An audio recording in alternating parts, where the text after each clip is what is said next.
Selamat datang di kelas saya, yaitu kelas Manajemen Sains. Kali ini kita akan berbicara tentang manfaat pembelajaran manajemen sains dan pengertian tentang manajemen sains. Pertama-tama kita lihat dulu manfaat pembelajaran dari manajemen sains itu adalah pertama, memahami metode kuantitatif dan hubungannya dengan teori pengambilan keputusan manajemen. Jadi, pada pembelajaran manajemen sains ini nantinya mahasiswa akan mendapatkan manfaat berupa pemahaman metode kuantitatif dan hubungannya dengan teori pengambilan keputusan manajemen. Yang kedua adalah mahasiswa mampu memahami dan mampu menyelesaikan studi kasus teknik analisis keputusan. Adapun tujuan pembelajarannya adalah setelah mengikuti perkuliahan ini diharapkan mahasiswa dapat memakai metode sains untuk memecahkan masalah manajemen sains khususnya dalam hal penyajian data. Materi yang akan dipelajari selama perkuliahan manajemen sains terdiri dari pertama, gambaran umum manajemen sains, kedua, program linear dan solusinya, ketiga, dualitas dan analisis sensitivitas, keempat, permasalahan transportasi dan penyelesaiannya, lima, permasalahan penugasan dan penyelesaiannya, enam, analisis jaringan. Adapun referensi yang akan digunakan selama pembelajaran ini adalah menggunakan buku Taylor W. Bernard tahun 2004, Manajemen Sains. Kemudian buku-buku lainnya yang terkait dengan manajemen sains dan buku riset operasi. Pengertian dari manajemen sains adalah penerapan ilmiah dengan menggunakan perangkat dan metode matematika untuk memecahkan masalah manajemen dalam rangka membantu manajer dan pimpinan serta pihak manajemen lain untuk membuat keputusan yang terbaik. Sains manajemen menggunakan teknik matematika, statistik, ilmu-ilmu murni, dan perekayasaan. Sains manajemen berfokus terutama pada pengembangan model matematika. Model matematika adalah representasi dari sebuah sistem, proses, atau hubungan yang disederhanakan. Contoh dari penerapan manajemen sains ini yaitu pertama, seorang manajer di Detroit Edison menggunakan model matematika untuk mencari cara terbaik dalam membuat rute terbaik bagi petugas selama terjadinya pemadaman listrik. Kedua, Bank of New England menggunakan model untuk mengetahui berapa banyak teller yang diperlukan untuk bekerja pada setiap lokasi bank pada sewaktu-waktu yang berbeda sepanjang hari. Yang ketiga, pada tahun belakangan ini, seiring dengan kemajuan komputer, teknik sains manajemen telah menjadi canggih. Sebagai contoh, pembuat mobil Daimler, Chrysler, dan Ford menggunakan simulasi komputer yang realistis untuk mempelajari kerusakan tabrakan pada mobil. Simulasi ini memberikan informasi yang akurat dan menghindari biaya penghancuran begitu banyak kalau mobil dilakukan pengujian. Pendekatan manajemen sains adalah sebagai berikut. Yang pertama, adanya observasi. Jadi, kita diminta untuk mengenali masalah dalam manajemen. Jadi, untuk melakukan manajemen sains, penerapan manajemen sains, yang pertama adalah melakukan observasi. Yang kedua, dari observasi itu kita diminta untuk mendefinisikan masalah yang ada, yaitu masalah dijabarkan dengan singkat dan jelas. Berikutnya adalah pembuatan model dari definisi masalah tadi. Pembuatan model ini adalah membuat hubungan sistematik antar variabel. Ya. Berikutnya dari model kita lakukan atau kita cari solusi, yaitu memperoleh solusi yang valid. Terakhir adalah pelaksanaan. Jadi solusi ini merupakan informasi yang akan dilaksanakan atau dieksekusi oleh proses manajemen berikutnya. Observasi seperti yang saya sampaikan tadi adalah mempelajari masalah yang ada. Seorang pakar manajemen sains adalah orang yang menguasai teknik manajemen sains dan terlatih untuk memecahkan masalah menggunakan teknik manajemen sains. Yang kedua adalah definisi masalah. Definisi masalah ini merupakan penjabaran masalah secara singkat. yang terdiri dari batasan-batasan masalah yang ada, tingkat masalah yang mempengaruhi unit lainnya. Ada masalah, itu berarti tujuan perusahaan tidak tercapai. Kemudian yang ketiga, perumusan model. Dari definisi masalah sebelumnya, kita lakukan perumusan model atau kita buat perumusan model, di mana hal ini kita melakukan penyajian ringkas suatu masalah yang ada. Penyajian ringkas suatu masalah yang ada dapat kita gambarkan dalam sebuah grafik atau diagram atau set hubungan sistematis yang terdiri dari angka dan simbol-simbol. Sebagai contoh, ini sebuah kasus, pada suatu perusahaan, biaya produksi $5 dengan harga jual $20. Maka model untuk menghitung laba total adalah Z sama dengan 20 kali X dikurang 5X. Dengan asumsi X adalah jumlah unit yang diproduksi dan sekaligus dijual, Z adalah total laba. Jadi kalau diketahui, ini kasusnya sederhana, ini kalimat sederhana atau masalah sederhana, yaitu sebuah perusahaan memiliki biaya produksi $5 dan harga jualnya $20. Ada biaya produksi atau modal, ada harga jual. Nah, dari kasus ini atau dari keterangan ini, kita dapat mencari adalah laba total, modal dari menghitung laba total, yaitu laba biasanya sering disimbolkan dengan Z. Ya, laba itu adalah biaya produksi, biaya itu adalah harga jual dikurangi dengan biaya produksi. Nah, harga jual di sini tentu harga jual yang telah dikalikan dengan jumlah yang dijual. Kemudian dikurang dengan harga produksi yang juga telah dikalikan dengan jumlah yang diproduksi. Nah, itu yang disebut dengan laba. Berikutnya adalah simbol-simbol yang ada pada model tadi, yaitu simbol X dan Z, itu disebut dengan variabel. Yang mana variabel itu adalah simbol untuk mewakili item yang dapat memiliki berbagai nilai. Jadi, X atau Z itu nilainya tergantung atau sesuai dengan berapa jumlah yang diproduksi dan dijual. Z ini tergantung nilainya pada X, ya, karena Z adalah laba total.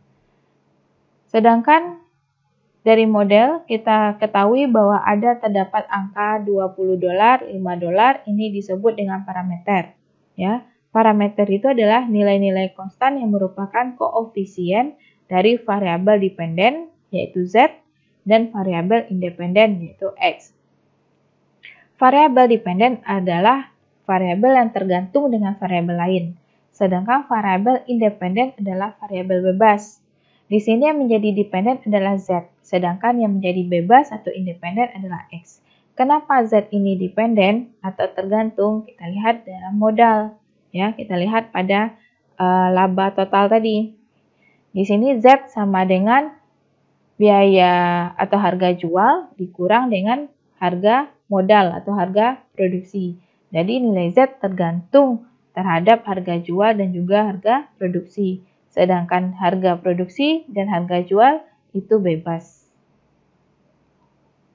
Oke. Selanjutnya adalah kalau seandainya pertanyaan tadi atau masalah tadi kita lanjutkan dengan mengasumsikan bahwa produk yang dihasilkan terbuat dari besi dan perusahaan membutuhkan 4 pon besi untuk memproduksi 1 unit produk, sedangkan perusahaan hanya menyediakan besi sebanyak 100 pon saja. Maka model berikutnya adalah, model batasan kita adalah 4X sama dengan 100. Kenapa bisa demikian? Kembali kita baca ke atas, bahwa untuk memproduksi 1 unit produk dibutuhkan 4 pon besi. Ya, 4 pon besi. Jadi, berapa jumlah unit yang dihasilkan itu tergantung dengan besi yang tersedia oleh perusahaan, itu 100 pon. Jadi, 4 kali jumlah produksi harus sama dengan 100 pon. Jadi ini batasan kedua. Batasan pertama adalah model laba. Batasan kedua adalah model batasan masalah yang merupakan persediaan yang ada pada perusahaan tersebut. Kemudian pemecahan model dapat kita lihat berikut ini. Kita punya dua model sebelumnya, ya, model pertama dan model kedua. Yang kita selesaikan dalam model kedua, di mana batasannya merupakan 4X sama dengan 100. Berarti ini dapat kita sederhanakan mendapatkan nilai X sama dengan 20 unit. Berarti dengan 100 pon besi yang disediakan oleh perusahaan, dan untuk membuat satu unit produk itu dibutuhkan 4 pon, maka banyaknya produk yang dapat dihasilkan perusahaan itu adalah 100 dibagi 4 sama dengan 25 unit. Berikutnya adalah mencari modal. Jadi dengan 25 unit ini berapa laba atau keuntungan yang diperoleh oleh perusahaan? Yaitu dengan mengambil model awal Z sama dengan $20 kali X dikurang 5X, ya. Kemudian 25 ini kita substitusi. Maka diperoleh laba sebesar $375.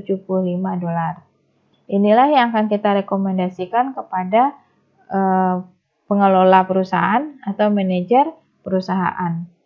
Nilai variabel tidak menunjukkan keputusan aktual, tetapi hanya berupa informasi anjuran yang membantu manajer membuat keputusan. Kemudian masuk ke dalam implementasi.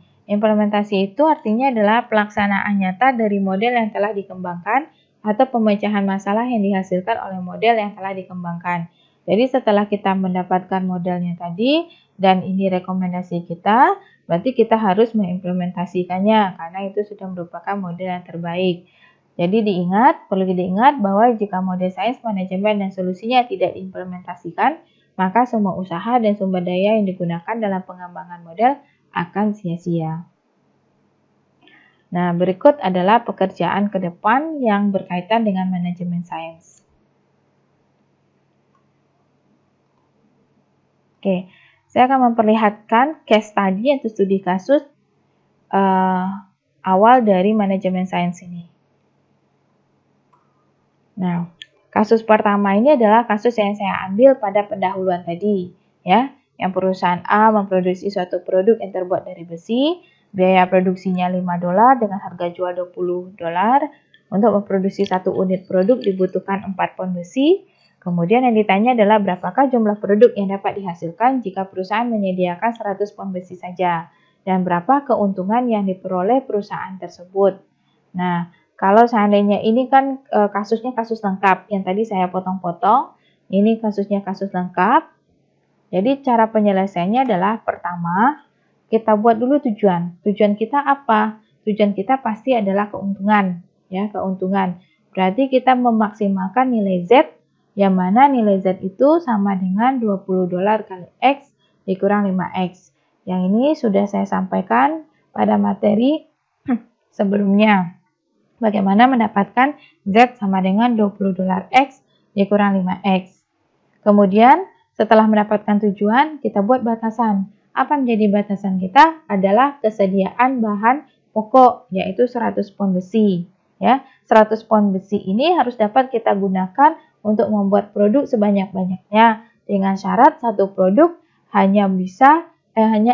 satu produk harus menggunakan 4 pon besi. Jadi 4X sama dengan 100. Sehingga produk yang dihasilkan adalah sebanyak 25 unit. Kemudian baru kita kembali mencari keuntungan. Ya, keuntungan kita ambil model tadi, model Z sama dengan $20 X dikurang 5X, tinggal substitusi 25 unit nih pengganti dari X. Sehingga dihasilkan labanya itu $375. Ini laba perusahaan yang bisa kita rekomendasikan.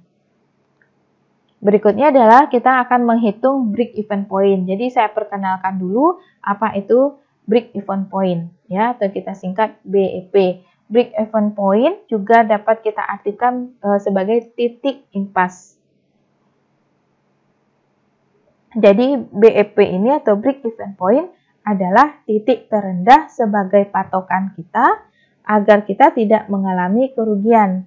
Ya, arti kerugian di sini adalah keuntungannya 0 tetapi kita tidak rugi. Ya. Nah, ini dia titik terendah. Jadi titik terendah ini diasumsikan 0 keuntungan tetapi tidak rugi. Berikut cara menganalisa titik impas atau break even point. Ya. Pertama, komponen dari BIP itu adalah volume. Ya. Menggunakan break even point ini untuk menentukan volume terendah yang harus kita produksi agar kita tidak mengalami kerugian meskipun kita keuntungannya sama dengan 0. Oke. Kemudian ada lagi biaya. Kita harus melihat biaya tetap produksi itu berapa dan biaya variabelnya berapa.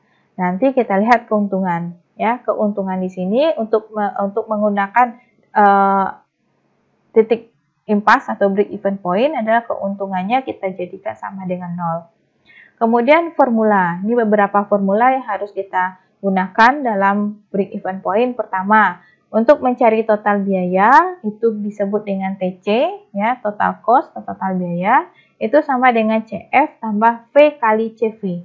CF itu adalah biaya tetap, ya, biaya tetap. Jadi jika perusahaan itu memproduksi suatu barang, dia memiliki biaya tetap. Jadi tidak akan berubah-ubah, itu biaya tetap. Ditambah dengan V kali CV. V itu adalah volume, ya. CV itu adalah biaya, ya, biaya yang akan dikeluarkan. Jadi V kali CV itu adalah biaya variabel total. Kemudian kita perlu juga tahu bagaimana menghitung pendapatan total. Jadi rumus untuk pendapatan total adalah V kali P. V volume, P harga jual per unit. Ya. Kemudian keuntungan total. Jadi keuntungan keuntungan itu adalah pendapatan, ya, pendapatan total atau total pendapatan dikurang dengan total biaya. Ya, total pendapatan dikurang total biaya, itulah yang disebut dengan untung. Dalam hal ini kita sudah tahu tadi ada rumusnya, pendapatan total itu kan VP. Jadi di sini kita tulis VP, kita kurangi biaya total. Biaya total ini tadi TC yaitu CF ditambah V kali CV, ya. Kalau seandainya sebelum tanda kurung ini ada tanda kurang. Jadi kalau kita keluarkan dari kurung, berarti di sini rumusnya menjadi VP dikurang CF dikurang V kali CV. Nah, kita akan menggunakan break even point ini pada kasus berikut. Jadi ada kasus 2, ya, ada sebuah perusahaan Western Clothing Corporation memproduksi 400 unit celana jeans dan mengeluarkan biaya tetap $10.000. Ya, ini biaya tetapnya. Kemudian biaya produksinya $8 per unit. Jadi ini disebut dengan CV tadi. Nah, ini CV, ya. CV itu dia biaya produksi yang 8 unit tadi. Berapakah biaya produksi yang harus disiapkan perusahaan dan berapakah keuntungan perusahaan jika 1 unit jeans dijual sebesar $23?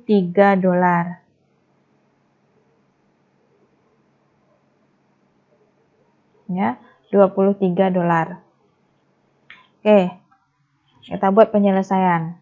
Yang pertama kita ketahui bahwa volumenya, ya, volume dari produksinya tadi. Jadi begini, di sini dari dari kasus ini kita baca dulu satu persatu. Tadi perusahaan memproduksi 400 unit celana jeans. Jadi 400 ini dapat kita artikan dengan volume. Jadi diketahui bahwa volume sama dengan 400 unit celana jeans. Kemudian kita lihat lagi, biaya tetapnya adalah $10.000. Berarti di sini dapat kita tulis biaya tetap CF sama dengan $10.000. Oke. Berikutnya adalah biaya produksi $8 per unit. Artinya apa? Kita simbolkan sebagai CV, ya. Jadi CV sama dengan $8 per unit. Oke. Ini biaya tetap $10.000, $8 ini biaya variabel. Kembali lagi kita lihat di sini apa yang kita ketahui bahwa $23 ini adalah harga jual 1 unit jeans. Artinya apa? harga jual sama dengan $23 per unit change. Jadi inilah yang kita ketahui ya. Ini rumusan masalah yang kita ketahui dari soal tadi. Oke, kemudian apa yang kita lakukan? Kita cari total produksi ya. Total produksi adalah CF ditambah VCV. Oke, $10 ditambah 400 kali $8. Itu sama dengan $13.200. Kemudian total pendapatan. Total pendapatan adalah VP sama dengan 400 kali $23 sama dengan 9.200. Kemudian keuntungan totalnya adalah VP dikurang CF tambah VCV, yaitu $9.200 dikurang $13.200. Hasilnya adalah negatif $4.000. Ya, ini keuntungan. Ya, ini keuntungannya adalah negatif $4.000. Artinya apa? Perusahaan rugi. Ya, perusahaan mengalami kerugian karena keuntungannya tidak positif, namun negatif. Nah, kemudian apa yang harus kita lakukan? Yang harus kita lakukan adalah memanfaatkan break-even point. Ya, memanfaatkan break-even point. Caranya bagaimana? Nah, kita sudah tahu bahwa biaya tetap dari kasus kedua tadi adalah $10.000. Biaya variabelnya adalah $8.000. Perlu diingat bahwa break-even point tadi itu adalah mengasumsikan bahwa keuntungan itu sama dengan 0. Ya, kita berharap balik modal istilahnya. Jadi asumsinya adalah Z atau keuntungan itu sama dengan 0. Jadi ketika Z kita asumsikan dengan sama dengan 0, maka model dari laba tadi seperti ini. 0 sama dengan VP dikurang CF dikurang V kali CV. Dengan mensubstitusi nilai-nilai yang kita ketahui, yaitu nilai P 23, nilai CF 10.000, nilai CV 8, ya, maka ini dihasilkan V sama dengan 666,7. Jadi artinya apa? Kalau kita ingin tidak rugi, ya, kita ingin tidak rugi dengan mengasumsikan keuntungan kita 0. Jadi begini, kita tidak ada untung, tetapi kita tidak rugi, maka perusahaan harus memproduksi sekurang-kurangnya sebanyak 666,7 unit celana jeans. Atau bisa kita bulatkan menjadi 667 unit celana jeans. Ya, ini wajib diproduksi oleh perusahaan jika tidak ingin rugi. Nah, nilai ini yang akan kita manfaatkan berikutnya. Ya. Ini adalah bentuk umum dari break-even point. Ya. Jadi break-even point itu kita mencari jumlah atau volume produksi di mana pada saat itu keuntungan kita 0. Ya. Namun kita tidak akan mendapatkan kerugian. Nah, tentu perusahaan tidak mau keuntungannya 0, maka perusahaan perlu memperoleh profit dengan menggunakan break-even point tadi. Break-even point tadi adalah jumlah produksi minimal atau jumlah produksi terendah yang harus dihasilkan oleh perusahaan agar tidak rugi. Jadi, cara memperoleh profit ya setelah mendapatkan volume produksi yang harus dibuat oleh perusahaan, sekarang kita menggunakannya untuk memperoleh keuntungan. Jadi cara memperoleh keuntungan itu adalah pertama dengan menaikkan volume produksi atau menaikkan harga jual. Kita tahu bahwa tadi produksi minimal itu adalah sebanyak 666,7 unit. Maka untuk memperoleh profit dengan menaikkan keuntungan, yaitu menaikkan volume produksi, ini kita misalkan hasil produksi yang dinaikkan itu sampai 800 unit. Nah, jika 800 unit yang kita produksi, ya, maka laba yang kita peroleh itu adalah $2.000. Nah, kalau seandainya harga jual yang akan kita naikkan, ya, kita naikkan harga jual dengan jumlah produksi yang tetap, ya. Tadi kita kan di awal soal produksinya 400 unit, ya. Kalau 400 unit ini berarti kita rugi. Jadi kalau seandainya kita naikkan ke 800 unit, tadi kita memperoleh 2.000-an dolar keuntungan. Nah, sekarang bagaimana kalau harganya kita naikkan? Ya, harga jualnya kita naikkan, namun produksinya tetap 400. Jadi, dengan menaikkan harga jualnya 50 dolar, dengan produksi tetap 400, ternyata kita memiliki laba sebesar 6.800 dolar.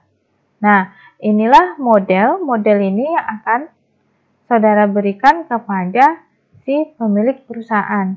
Jadi pemilik perusahaan bisa memutuskan mana yang akan digunakan dengan mengetahui break even point. Jadi perusahaan tahu bahwasanya produk saya ini harus saya produksi sebesar 666,7 unit agar tidak mengalami kerugian, ya. Atau mereka menggunakan strategi lain, ya, yaitu menaikkan harga jual atau menaikkan produksi. Kalau ingin menaikkan produksi, kalau seandainya 800, ini labanya. Nah, kalau seandainya dia mau menaikkan 1000, tentu tinggal disubstitusi saja. Nanti labanya juga akan naik, ya. Atau dia ingin supaya mendapatkan keuntungan, dia naikkan harga jual, ya, dari 23 dolar menjadi 50 dolar, ya. Tentu itu analisa berikutnya bagi perusahaan, apakah dengan menaikkan harga jual itu akan lebih bijaksana sehingga dapat memperoleh keuntungan, atau juga harus menganalisa dulu keinginan pasar, ya. Mana tahu pasar inginnya harganya murah, gitu kan, supaya laku. Jadi kalau seandainya seperti saat ini, ya, banyak barang-barang yang diproduksi itu sama, ya, Nah, namun harganya berbeda, ya. Ada teknik atau taktik dari perusahaan dengan menaikkan harga, dia mendapatkan keuntungan. Namun bisa jadi harga naik itu malah masyarakat tidak mau membeli. Nah, jadi ada lagi perusahaan yang biarlah harganya murah, tetapi laku terus, ya, terjual terus, masyarakat mau membeli. Nah, dia tetap akan mendapatkan modal. Jadi dia tinggal memperbanyak produksinya, kemudian memperbanyak promosinya, sehingga dia juga tetap akan mendapatkan keuntungan yang banyak meskipun harganya rendah daripada yang lain. Demikianlah penjelasan saya di awal tentang manajemen sains dan juga studi kasusnya. Nanti silakan dilanjutkan dengan menyelesaikan tugas yang saya berikan. Terima kasih. Assalamualaikum warahmatullahi wabarakatuh.